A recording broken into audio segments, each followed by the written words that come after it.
레슨 8. 경계선.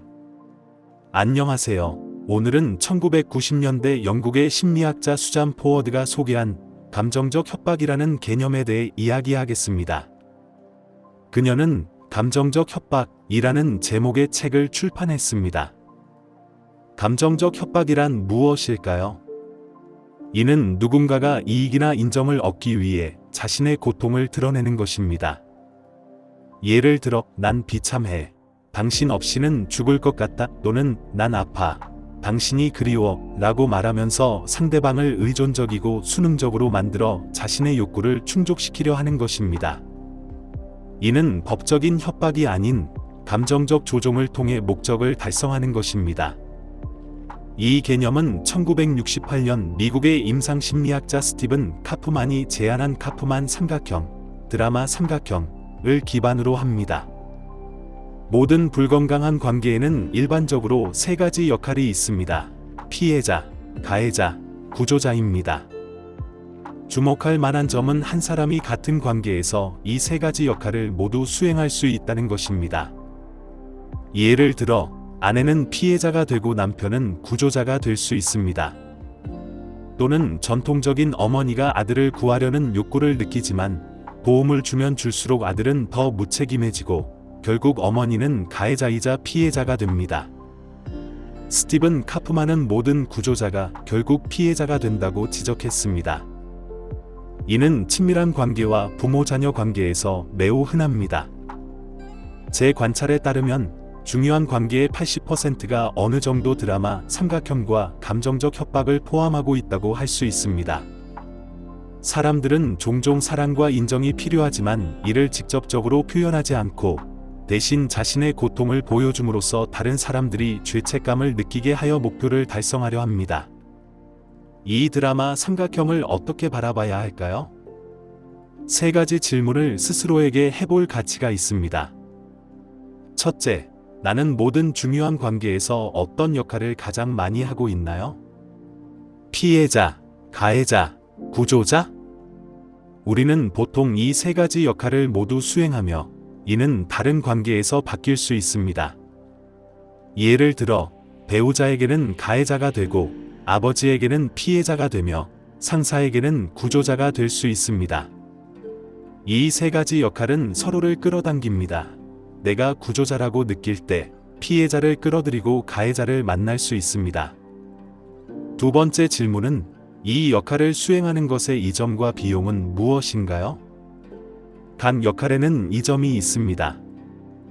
구조자는 고귀하고 사랑받고 필요한 존재라고 느끼지만 자신의 욕구를 무시하고 종종 부당함을 느끼며 지치게 됩니다.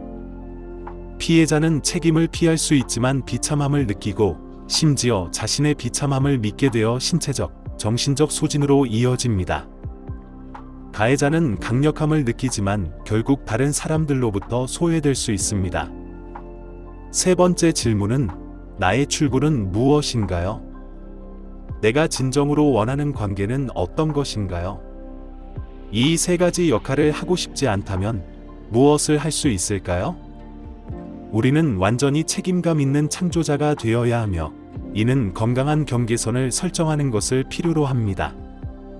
건강한 경계선은 엄격한 선을 긋는 것이 아니라 우리 자신의 기준을 유지하면서 다른 사람들을 배려하고 가치 있게 여기며 사랑으로 아니오라고 말할 수 있는 것입니다. 먼저 편안히 눈을 감고 당신의 삶에서 가장 중요한 관계들을 느껴보세요. 과거에 가장 고통스러웠던 관계에서 어떤 역할을 했는지, 어떤 대가를 치렀는지 생각해보고 변화하기로 결심하세요. 변화하고자 하는 의지가 없다면 아무도 당신을 변화시킬 수 없지만 반대로 변화하겠다는 결심이 있다면 아무도 당신을 막을 수 없기 때문입니다. 저는 여러분과 세 가지 중요한 구별점을 공유하고 싶습니다. 우리가 이 세 가지를 구별할 수 있을 때 드라마 삼각형에서 벗어나 피해자, 가해자, 구조자, 기쁨 주는 자 또는 취하는 자의 역할을 멈추고 대신 책임감 있는 창조자가 될 수 있습니다. 첫 번째 구별점은 책임입니다. 세상에는 단 세 가지만 있습니다. 내 일, 당신의 일, 그리고 신의 일입니다. 우리는 종종 다른 사람의 책임을 짊어지면서 그것이 고귀하다고 생각하지만 사실은 무책임한 것입니다. 내가 당신의 책임을 짊어질 때 그것은 당신을 더욱 무책임하게 만들고 나를 더욱 고통스럽고 왜곡되게 만들 뿐입니다. 우리는 우리 자신의 책임에 대해 책임져야 한다는 것을 이해해야 하며 이는 무책임한 사람들이나 비판을 마주할 때도 내면의 평화와 편안함을 유지하는 데 도움이 됩니다. 두 번째 구별점은 해석입니다.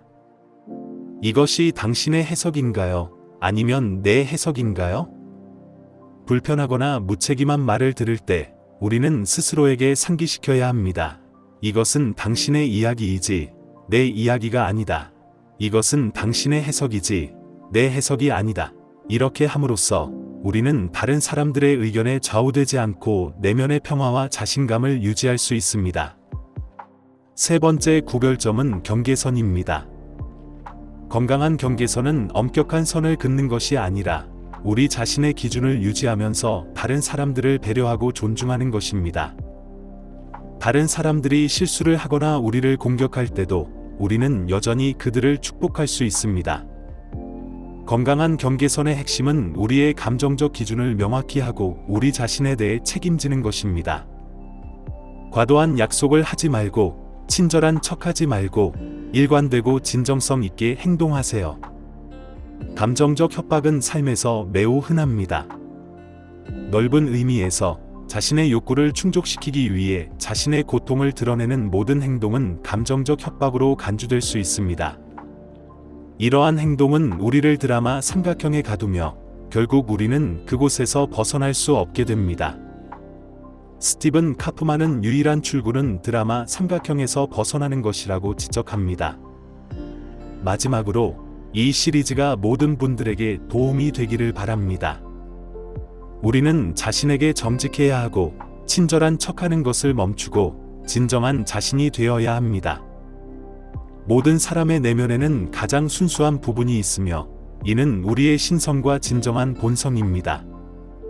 우리가 진정으로 우리 자신이 되는 한 우리는 우리를 사랑하고 존중하는 더 많은 사람들을 끌어들일 것입니다.